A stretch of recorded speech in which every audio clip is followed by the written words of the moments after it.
3.1 World Watch Quiz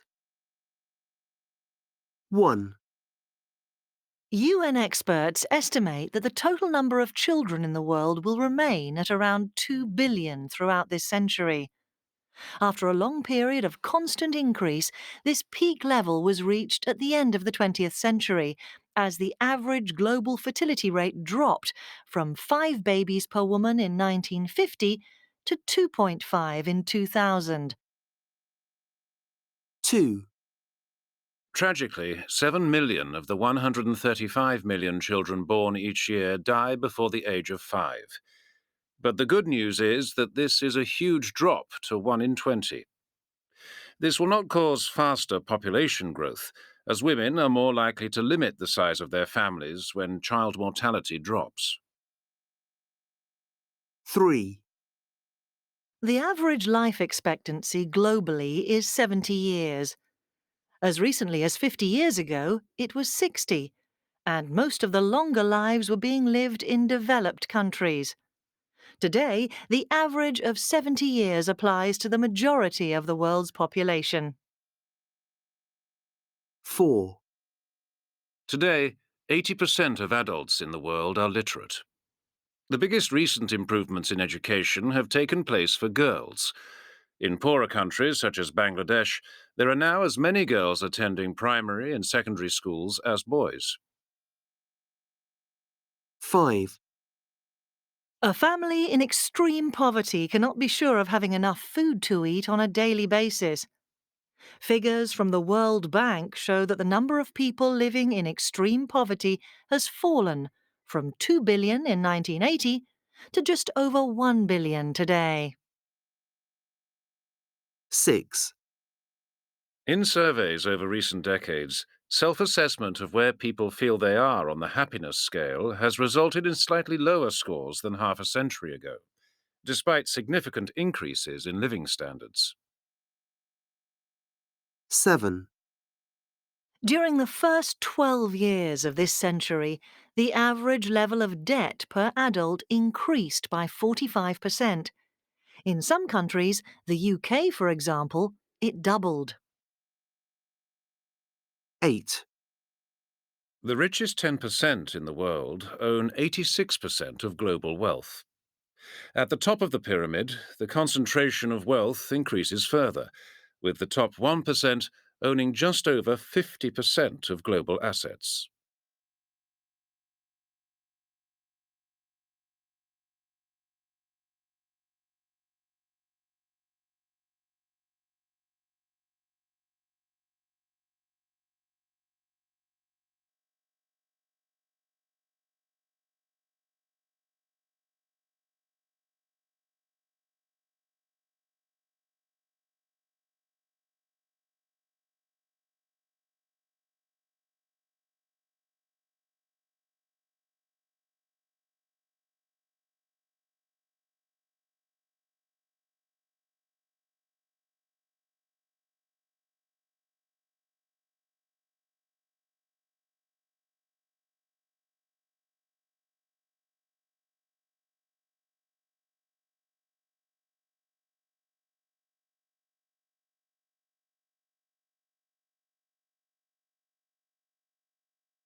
3.2 Limits to Growth Part 1.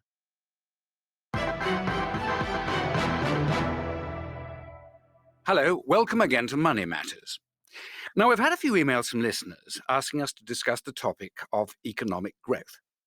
Margaret Bentley from Surrey writes, "It's disappointing to hear the economy has grown less than expected. But why do economies need to keep on growing?" And David Adams from Newcastle says, "Politicians are always promising to get the economy back to normal growth rates. But surely our economy can't carry on growing forever." Well, I'm pleased to say we've got two people in today who are well placed to discuss this issue. Tony Adams is head of the Centre for Economic Policy. Hello. And Helen Armitage works for a think tank called Alternative Economies. Hello. Tony, can you make the case for economic growth? Well, basically, just to maintain current living standards, the economy has to grow as fast as the population. Mhm. If it doesn't keep up, there isn't enough work for everyone, and that means rising unemployment. But we want to keep improving living standards, not just maintain them, especially for the poorest in society. And the only way we can lift people out of poverty is through economic growth. That's not strictly true, though, is it?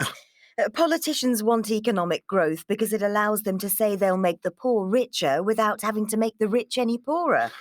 Without economic growth, we have to start looking at the issue of income redistribution, letting the poor have a bigger slice of the cake. Of course, the people at the top are keen to avoid that, so they just keep trying to make the cake bigger and bigger. Right. Would you agree that growth is a way to avoid doing anything about inequality, Tony? Well, of course, we need to avoid wealth redistribution if it means higher taxes on the rich.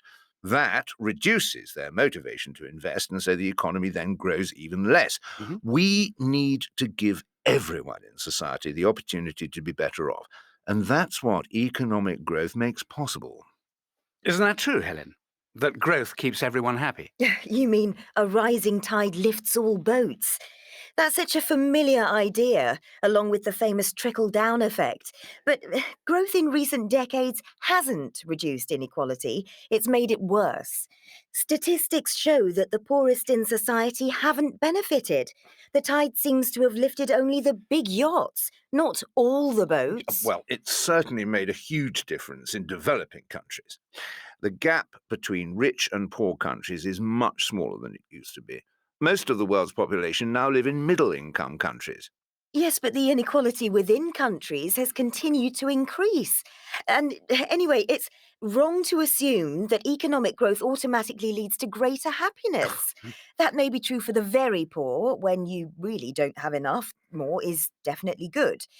But overall, we've seen our economies grow 24 times bigger in the last century, and we're beginning to realise it hasn't made us that much happier. Studies show that at a certain level of income, the connection between more income and greater happiness disappears. Yes, I've heard that. And it starts to happen at a surprisingly modest level of income, too. But you're arguing against basic human psychology here. People always want more. They always have, they always will. Yes. Huh? You see lots of relatively well-off people doing the lottery. Why is that? Because they can't help thinking that buying more stuff will make them feel happier. It's what our society encourages us to believe. Just look at all the adverts on TV. But if we stop to think about what gives us greatest fulfillment, does it always involve consumption? If you want to see what really makes you feel happier, go for a long walk in the countryside with a friend. Try watching a sunset one day this week. Organise a ball game with some friends in the park. Yeah, it all sounds very nice, but people won't stop wanting to buy more gadgets that will make their lives easier and more fun. Do gadgets really do that, though?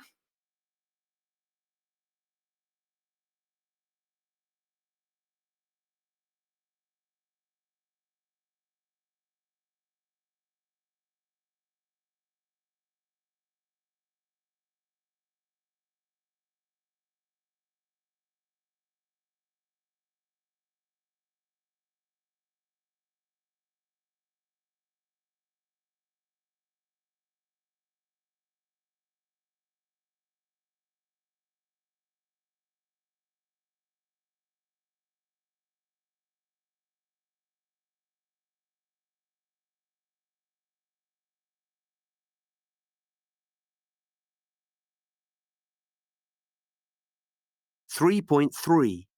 Limits to growth. Part 2. So, Helen, are you saying that we need to have less growth or no growth at all? Well, the idea of endless economic growth is obviously a delusion. Economic growth of 2.5% a year sounds modest, but it means that GDP has to double every 30 years or so. You can't keep doing that forever. It's common sense. Common sense told us we couldn't carry on growing as much as we have in the last 50 years. That's because we couldn't have predicted the technological advances that have made it possible. And who knows what technology we might develop in the future? And you think, Tony, that will solve the problem of limited resources? Well, yes, I do. We keep finding ways to use energy and resources more efficiently. Refrigerators now use half the energy they did 35 years ago. Family cars use half the fuel they did in the 1970s. Fine, but we can't expect to keep making such huge improvements in efficiency. Our resources will remain limited, and that makes the idea of eternal growth a form of insanity. Look at those images of the Earth from space, and it becomes blindingly obvious. The last year that the global economy was at a level the planet could support was 1983. We're now exceeding that capacity by more than 30%. Yeah, well, I remain an optimist. What's the alternative? No growth means more unemployment and less social spending because of lower tax revenues. And if the environment needs protecting, no growth means having less money to spend on doing that. Yes. Well, perhaps you should say something about the alternative, Helen. The alternative is the steady state economy. And even the great-grandfather of capitalism, Adam Smith, talked about it. He thought that once everyone had reached a reasonable standard of living, our economies would stop growing and reach a steady state. He assumed people would then prefer to spend more of their time on non-economic activities, things like art and leisure and child rearing. Yeah, well, good luck with that. It's the happily unemployed fantasy. Fine until you need some money to do something nice with your family. No, it doesn't mean being unemployed. There would be less work available, but it can be shared out, so we all do fewer hours a week. And as I said, the extra time can bring us much greater happiness. But people would have much less income. Yes, but that's not such a problem if people accept they'll have to consume a lot less anyway. We could still buy new stuff, but we'd have to get used to buying a lot less of it and keeping it for longer. It means getting things repaired more instead of throwing them away and getting a new one. That's the way we used to live not so very long ago. Well, I just can't see it personally. Well, I can, so maybe I'm the optimist. And I think it's interesting to ask ourselves what we really want from life. Why are we hooked on producing and buying so much needless stuff? Why do we fill our lives with so much work that we don't have time to enjoy them? It's not as if we ever meant to create such a stressful way of life. So now's the time to look at doing things differently. You see managing without economic growth as a positive challenge, then? Yes. We can't go back to the growth rates of recent decades, but it needn't be a depressing prospect. Exploring the alternatives can be exciting. We just need to give up the idea that consumerism is the central purpose of life. Well, thank you both. That is definitely an issue that isn't going to go away.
3.4 Spending on new cars. Spending on new cars rises sharply when people are in their 20s and presumably starting work. There's then a slight fall until midlife, when there is a steady increase in people in their 40s and 50s buying new cars, perhaps men having their midlife crisis. Spending then drops back again to level off for 70-year-olds, before plunging sharply after people turn 80, when people are probably not so bothered about what they drive, if they're still driving at all.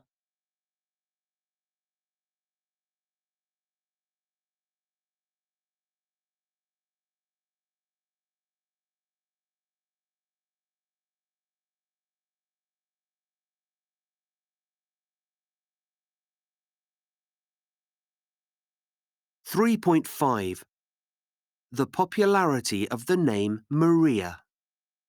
The name Maria was reasonably popular in the 1880s, with just under 1,000 babies per million being given it.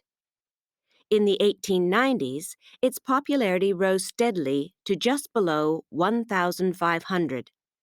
And between the 1900s and 1920s, it soared to over 2,500, before dropping again to around 2,000 in 1940.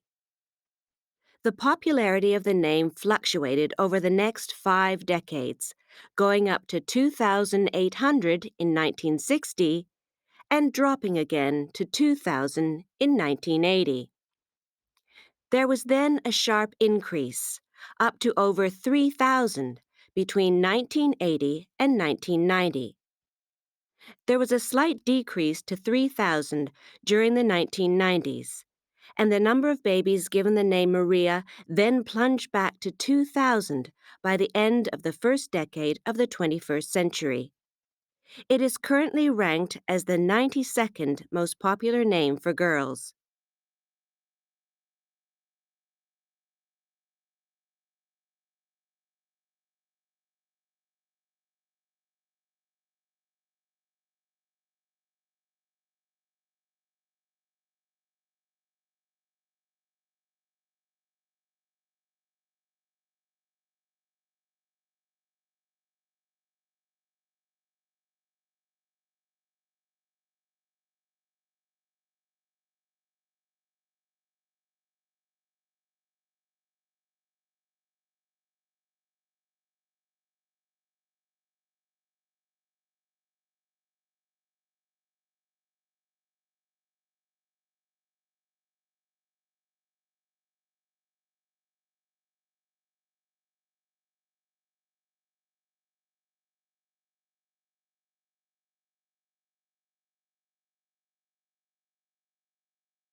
3.8.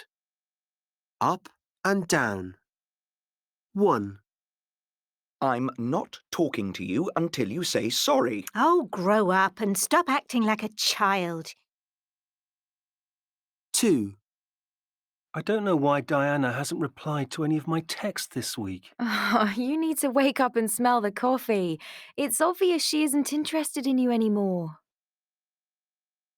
3, I've been ill, but I couldn't take much time off work. You do look a bit run down. 4, Thank you all for coming in your lunch break. I want to talk to you about the... Speak up! We can't hear at the back. 5, I'm going to lose again. It's so depressing. Oh, lighten up, will you? It's just a game. 6, How did you manage to drop my tablet? Oh no, the screen is all cracked. Calm down. I'll pay for the repair. 7, Have you worked out what 4 across is? It's one of the best crossword clues ever. It's too difficult. I give up. What's the answer? 8, You promised you would get this report done by today. I know. I'm sorry. I've let you down. 9, I just don't want to confront her about it.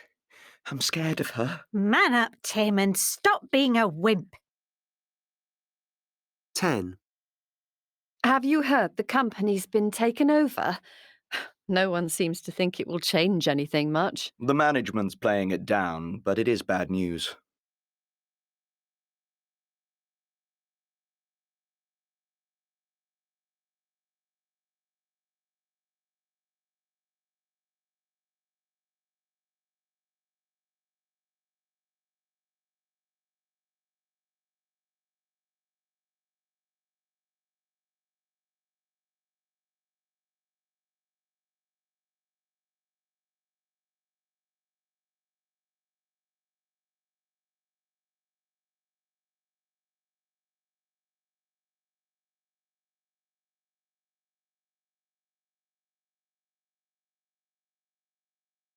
3.9.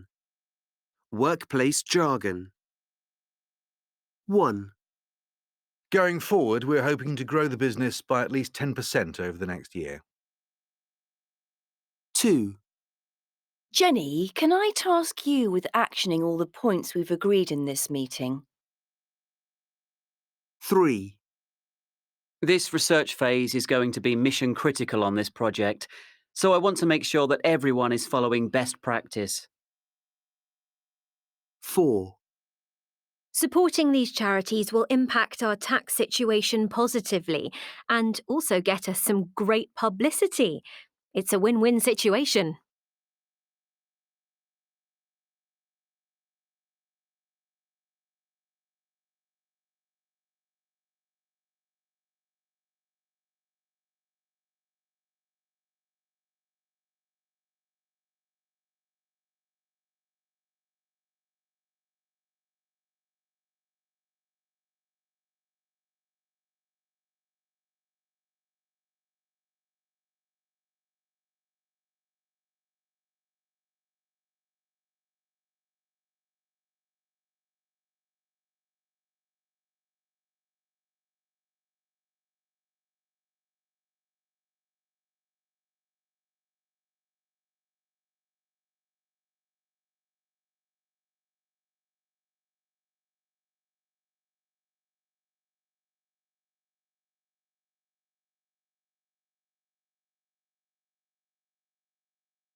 3.10.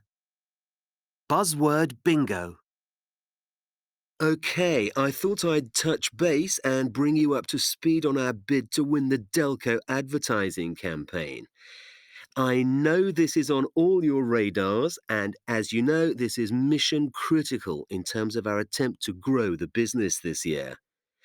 If we're proactive on this one, and our bid is successful, it will impact our public profile in a big way and bring us serious bonuses. A win-win situation. I'm pleased to see that Jeff's team have hit the ground running on this. I don't want to drill down into the ideas they've come up with so far, but let's just say they're certainly thinking outside the box, and I know Jeff will go the extra mile to get this contract. If any of you decide you've got something to bring to the table on this, give me a heads up, and I'll task you to action any good ideas you come up with. Going forward, we need to apply best practice throughout this bid, and if there are any new developments, you can be sure I'll keep you all in the loop. Danny, you don't look well. Are you feeling okay?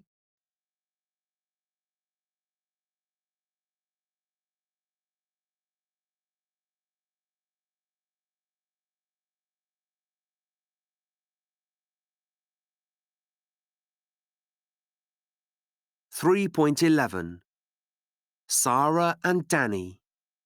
It's the macho action hero ones that get on my nerves most. Don't worry, it's on my radar. Actually, no, you don't have a radar because you're not a fighter pilot. And the upcoming presentation at the sales conference isn't really a potentially mortal threat.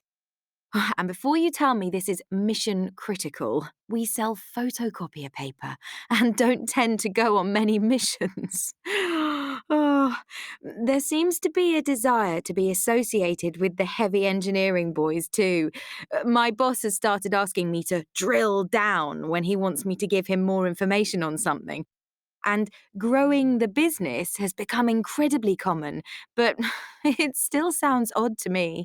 I can only think of vegetables when someone talks about growing things. Hit the ground running is all right, though. I quite like that image because it's great when it does feel like that when you start a new project. And go the extra mile is something I often do for my customers, and I'm fine with it being described like that. Things like that and bring you up to speed sound like perfectly normal language to me. The danger with all of them is that if you hear someone say exactly the same thing many, many times, you switch off. I can't stand all this verbing of nouns. Could you action this for me? As if, could you do this for me doesn't sound impressive enough. At least it's short, though. The ones that use an excessive number of words annoy me most. I'll keep you in the loop. Why not just keep you informed? Going forward is redundant most of the time, or you could just say in future. The only reason for using all this gobbledygook is the pathetic idea that it makes you sound like some high-flying managerial hotshot, but it can actually make you sound like a moron if you use too much of it. Some of the shorter ones can be useful. Best practice means what it says and is neat, and proactive is a good thing to be in business. I think a win-win situation has a really good feel to it, and I'm actually okay with think outside the box because in itself it means something that I really like to do. It's just been overused so much, and the kind of person who uses it is usually stuck inside a box labelled I copy what everyone else says.